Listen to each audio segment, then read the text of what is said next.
Florence, en fait, vous vouliez parler de rétroaction, de boucle de rétroaction dans votre question tout à l'heure, avant que je vous repose la question que j'avais prévue pour vous. C'était quoi l'idée?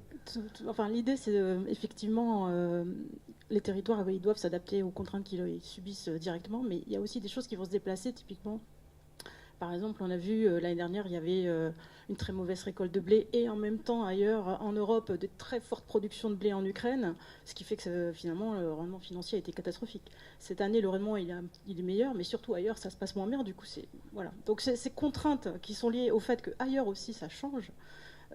Économiquement, évidemment, ça impacte les territoires, mais ça impacte aussi parce qu'il y a des pressions, il y a des cultures qui se déplacent, qui sont plus viables ailleurs, soit à cause du climat, soit à cause de maladies qui se propagent. Et ça, il faut en avoir conscience aussi. Je pense que les territoires, ils vont aussi être confrontés à ça, donc directement et indirectement, parce qu'ailleurs, ça bouge. Voilà. En fait, c'était pas vraiment une question. Hein. Non, oui, c'est une question pour savoir si cet aspect est bien... En tout cas, vous mettez le doigt sur ce sujet. Donc Florence, vous êtes hydrogéologue au CNRS et vous, c'est de la Convention service climatique dont vous vouliez nous parler. Elle est dans les tuyaux depuis 3 ans.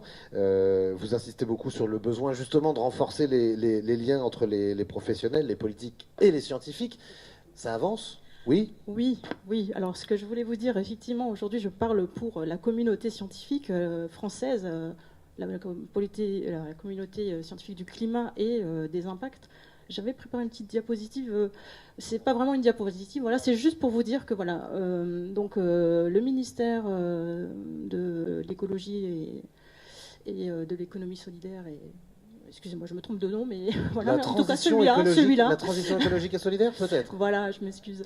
A financé des collaborations à l'échelle nationale pour que nous mettons en place une convention service climatique. Ça me paraît un petit peu difficile comme terme, mais en tout cas, l'idée, c'est qu'on veut transmettre toutes les connaissances sur le climat aux personnes qui en ont besoin. Donc, service climatique, c'est voilà, on rend disponible une information sur le changement climatique aux gens à tout type d'utilisateurs, que ce soit à grande échelle ou à petite échelle, voilà.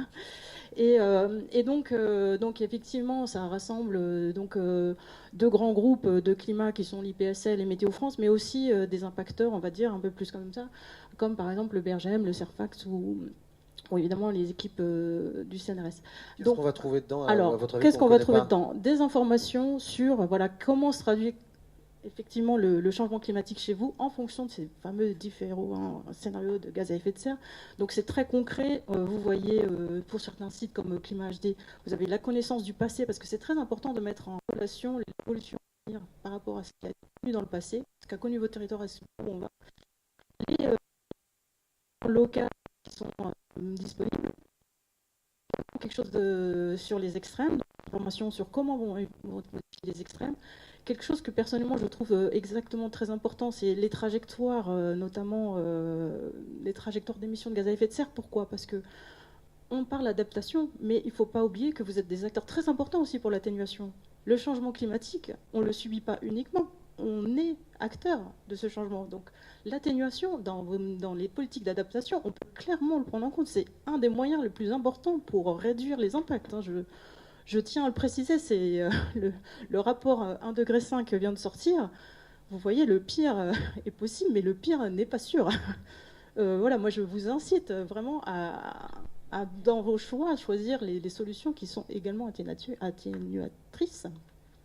Donc vous allez également trouver des démonstrateurs qui vont se focaliser sur quelques extrêmes, quelques cas particuliers, donc notamment la ville, les canicules, notamment le trait de côte et notamment la ressource en eau, avec plus particulièrement un focus particulier sur les nappes que je présenterai demain à la session. Voilà. Mais donc je vous incite à noter ce site web.